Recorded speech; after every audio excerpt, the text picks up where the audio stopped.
Mwari towana mbugurombotsva hapo vanhu vese. Ndakange ndiri mudhorobha mwaMutare, ndaigara ndichinamata mazuva ese. Izwi richiuya richitaura kuti namata zviuru zvakati zveminamato. Tuve varanga udai kwatiriwo gare kunoanotenda masikati anoesabata dzvene raMwari. Tinotenda nyasha dzake muponesi ugere pakati pedu.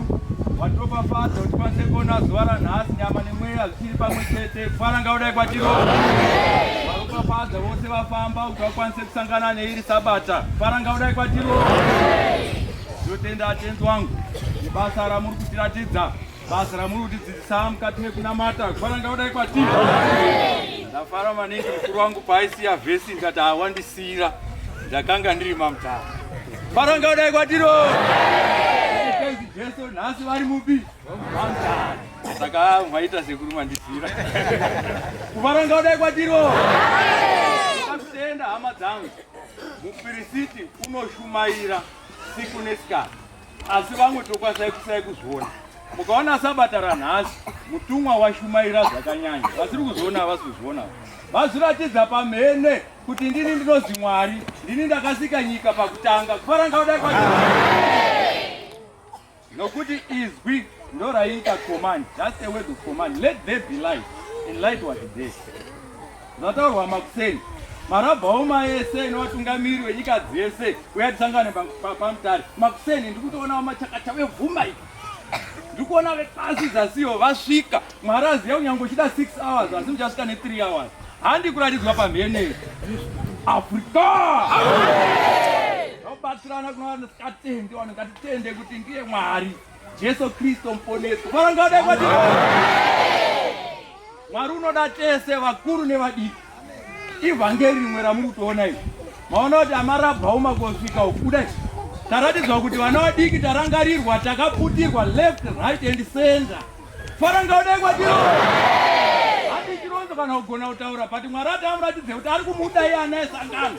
Saka fambai muri pamwe chete nemarabhauma, muchidzidziswa kunamata, muchibatanawo pamwe chete. Senda dzenyu dzisava nezvikwereti, musava nemhosva kana kugadzirirana ndaa mukati mekugarisana kwenyu kunamata. Kufaranga udai kwatiriwo. Nokuti mumagwaro makanyorwa kunzi waseka baba waitei. Saka mukaona senda chisara nechikwereti, paine vana waseka baba waitei. Kufaranga udai kwatiriwo. Anozodarika evhangeri nasi ushumaira ndikutaura ndiushumaira zvavaita nhasi tenzi wedu. Kufaranga udai kwatiriwo. Inyaya yekuti tiri kushumaira dai kuti tenzi takasununguka kunamata ana esangano. Tinoona kuti madhamisi tiri kutamba, isusu tiri kupiwa basa rekutungamira mukuita basa raMwari tichivara pamberi peimba yaMwari. Handi kusununguka iri pakunamata. Kufaranga udai kwatiriwo. Atenzi uri kushumaira ari muguta rake, ndakanga ndiri maMutare. Munoziva kuti pamwiri wemunhu muoko unoudo zvakasiyana nezvaundakumbondoza kuti ndakudya nekugeza shamwari chindibatsirawo. Ndizvo nemakumbo aya. Ndiganipotaura panyaya yekufamba, ndinoda kumbofamba, tenzi wambotibatsira kuti fambe ndoti ground rizari. Ndakuda kuenda kumbotsvaga mainini makumbo ndiperekedze ndodi ndofamba kuenda kwandotambirwa. Mwari vasazotendesa kwatinoramba. Kufaranga udai kwatiriwo. Ndodirwe yatinoitwa naMwari tese. Sezvamanza ini ndakanga ndiri maMutare. Kana kwenyu mune zviriko, endai mozvichengetedza. Nzvimbo dzamuri bvute raMwari rambe ririko, risadzima ba. Ndokuti mukaona Mwari asikazorori pasenda penyu makatema bvute. Endai mogadzira bvute raMwari rirambe rakanaka, risava nezvinodonha pakana agara. Kufaranga udai kwatiriwo. Ndakanga tiri paWendumba, pakanga paine zviripo. Vane madirwa vakaitwawo nani naMwari. Pane temberi iri ipapo. Ivo tenzi vachitaura vanotaura kuti apa nzvimbo apa pane history yakakura yesangano. Ndakaona chioneso chakandishamisa tenzi wangu, isu cheda hachichekufaswa pa ndechekubvira kuona kuti tenzi wedu ari pakati pedu. Kufaranga udai kwatiriwo. Vanhu vakanga vakawanda vakaita mavhu nemarara paWendumba.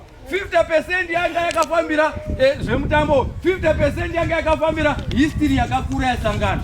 Vanhu vachiita basa, vanhu vakakwira kunowitnessa temberi yakavakwa naMwari kuma1920s ikoko.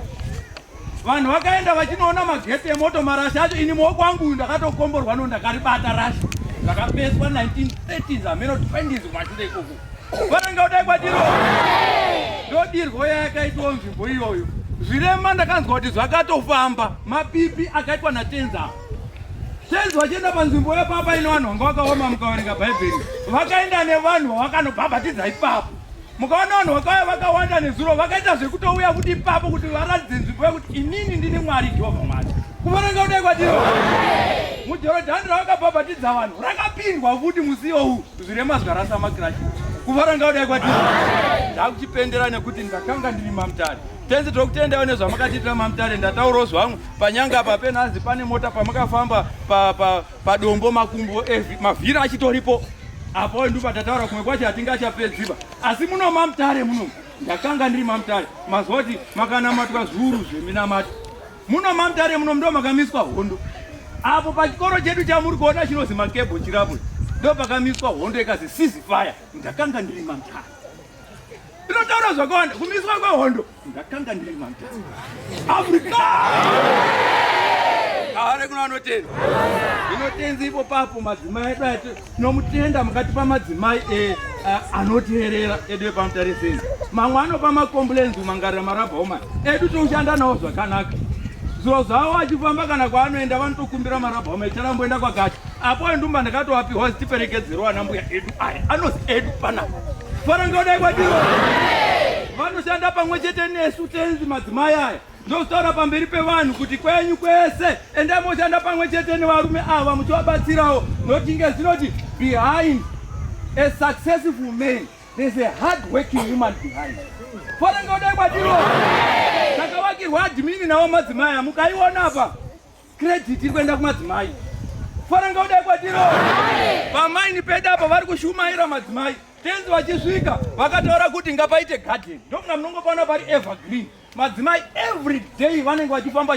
Tenzi taikumbira muropafadze madzimai aya. Taikumbira muropafadze ona asikana aende kwaasikadzoki but atisaona Matare bai. Fanira kudai kwatiro. Kare kunotenzi. Takapiwa maini yamuri kuona iyi. Tiri futi pano pani paMutare. Ndakanga ndiripi? Yesu Kristu.